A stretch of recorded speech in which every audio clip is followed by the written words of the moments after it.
EV6 엔진룸 코팅 시공 후 모습 보겠습니다. 앞쪽 플라스틱 부분 코팅하게 되면 먼지 부착률이 적어서 엔진룸이 깔끔하죠. 엔진룸 코팅의 장점은 엔진룸 안에 습기나 먼지로 인한 정기적인 트러블 이런 것들을 방지할 수 있습니다. 코팅제가 건조가 되고 나면 커넥터, 센서 잘 빠지고요. 무상 수리 받는데 지장 없으니까 걱정 안 하셔도 됩니다. 염화칼슘 사용량이 많은 지역에서는 엔진룸 안쪽으로 염화칼슘 가루가 유입되는 경우 굉장히 많습니다. 그리고 쉐보레 볼트 차량을 보면 엔진룸 절연 코팅이 되어서 출고가 된다, 이렇게 생각하시면 됩니다. EV6 투명 코팅 시공 후 모습 보겠습니다. 여기 앞쪽 멤버 있는 부분인데요, 자세히 보시면 이렇게 금빛으로 보이죠. 이쪽 부분도 마찬가지고요, 이렇게 금빛으로 보입니다. 그것은 페인트가 까져 있다, 이렇게 생각하시면 되고요. 로엄이 있는 부분도 마찬가지 이렇게 금빛으로 보이죠. 그래서 EV6 출고를 하게 되면 이런 곳 방청 작업이 필요하죠. 여기 보시면 이렇게 커넥터 부분이 있습니다. 이런 곳에는 절연 코팅제를 이용해서 시공을 하시면 되고요. EV6 같은 경우는 여기 측면 쪽 커버가 없습니다. 그래서 바퀴 쪽에 물을 뿌려버리면 이쪽까지 물이 바로 닿을 수밖에 없고요.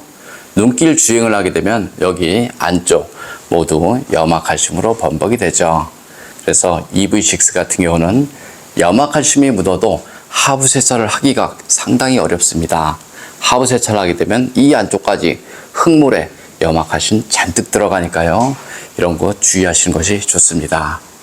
여기 운전석이 있는 부분인데요. 부식이 나면 여기 측면 부분, 이런 부분이 부식이 잘 되죠. 여기 자세히 보시면 물 빠지는 배수구는 한 1mm 정도 되어 있습니다. 이런 곳에 코팅을 하는 것이 맞는데요. 너무 두껍게 하다 보면 여기 물 배수에 지장을 줄 수밖에 없습니다. 그리고 전기장치에는 절연 코팅이 필요하고요. 철로 된 곳에는 방청 코팅이 필요하죠. 예전 같은 경우는 바닥면 돌팀으로 페인트가 까졌습니다. 그래서 돌팀 방지만 꼼꼼하게 하면 자동차 부식을 막을 수 있었죠. 하지만 지금의 부식은 물로 변한 염화칼슘이 여기 부품과 부품 사이 이런 곳으로 스며들면서 부식이 발생이 되기 때문에 예전 돌팀 방지로는 자동차 녹방지 어렵다, 이렇게 생각하시면 됩니다. 물로 변한 염화칼슘은 여기 볼트나 부품 사이 작은 틈으로 다 스며들죠. 그래서 볼트나 너트는 마스킹이 필요한 것이 아니고요. 이런 곳에 방청 작업이 필요하죠. 볼트, 너트가 쩔어붙어서 자동차 수리 자체가 안 되는 경우 굉장히 많습니다. 고압 하부 세차를 해도 되는지 아닌지 제가 잠깐 설명드리겠습니다.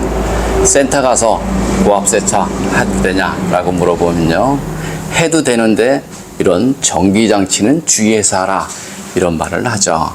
그런데 EV6 같은 경우는 저기 앞쪽서부터 뒤쪽까지 모두 전기장치이기 때문에 하부 세차를 해도 문제가 될 수밖에 없습니다. 여기 마찬가지죠. 어떤 분들은 여기 방수가 되어 있어서 괜찮다, 이렇게 말하시는 분들이 많이 있습니다. 방수는 되어 있는 거 맞습니다. 하지만 고압 하부 세차를 하게 되면 커넥터 안쪽으로 물이 들어가서 전기적인 문제는 언제든지 발생이 될 수밖에 없죠. 만약 저쪽에 물이 들어가서 접점 불량이 생겨버리면 100% 소비자 과실이다, 이렇게 생각하시면 됩니다. 여기는 뒷바퀴 휠하우스 있는 부분인데요. 방진 매트 시공이 되었습니다. 네 바퀴 다 저런 모습으로 휀다 방음을 하고요. 저거 끝나고 나서 신슐레이터로 다시 한번 시공을 합니다. 좀 더 자세한 내용은 네이버에 코팅나라 검색을 하면 제 블로그가 있습니다.